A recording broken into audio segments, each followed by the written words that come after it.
Diaphragm wall 31 December 25 పూర్తి చేస్తాం ఈ ఇయర్. అదర్ వర్క్స్ అన్ని డిసెంబర్ 26 పూర్తి చేస్తాం.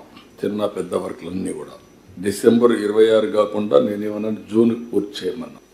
ఒకసారి ఓట్లేసిన దానికి రాష్ట్రానికి జీవనాడి దెబ్బతినే పరిస్థితికి వచ్చింది.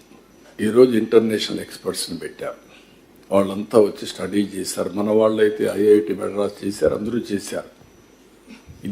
ఇది జరిగిందని ఐఐటి హైదరాబాద్ ఎస్టాబ్లిష్ చేసే వరకు బయట ప్రపంచానికి తెలియదు, ఎందుకు పోయింది కూడా తెలియదు. ఫైనల్గా వాళ్ళు వచ్చిన తర్వాత, ఈ ప్రభుత్వం వచ్చిన తర్వాత మేము పర్సూ చేసాం గట్టిగా కేంద్రంతో.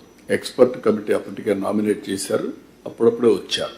వచ్చిన తర్వాత వాళ్ళు కూడా స్టడీ చేసి అన్ని విధాలు మళ్ళీ ఏం చేయాలని భర్జన పడిన తర్వాత 2-3 నెలలు ఫైనల్గా వేరే డయాఫామ్ వాల్ తప్ప అది దెబ్బతినింది. 4-5 ప్లేసెస్లో డ్యామేజ్ అయింది. ఇది చాలా ప్రాముఖ్యత కలిగిన ప్రాజెక్టు. ఫెరోషియస్ రివర్ ఇది.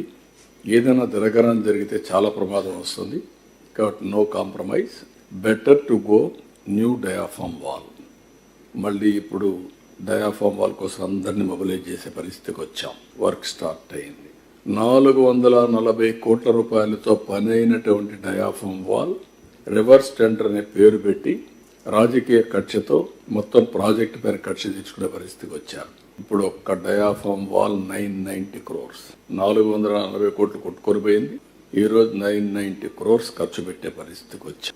2020 కావాల్సిన ప్రాజెక్టు మళ్ళీ కేంద్రం పూర్తిగా డబ్బులు ఇచ్చి ఇవన్నీ చేసినా కూడా ఇది 2027 డిసెంబర్ పోయే పరిస్థితి వచ్చింది. దాని మీదనే ఇప్పుడు నేను రివ్యూ చేశాను. రివ్యూ చేసినప్పుడు ఈసీఆర్ఎఫ్ గ్యాప్ 1 ఉంది. ఇది ఫిబ్రవరి 26 పూర్తి చేస్తాం.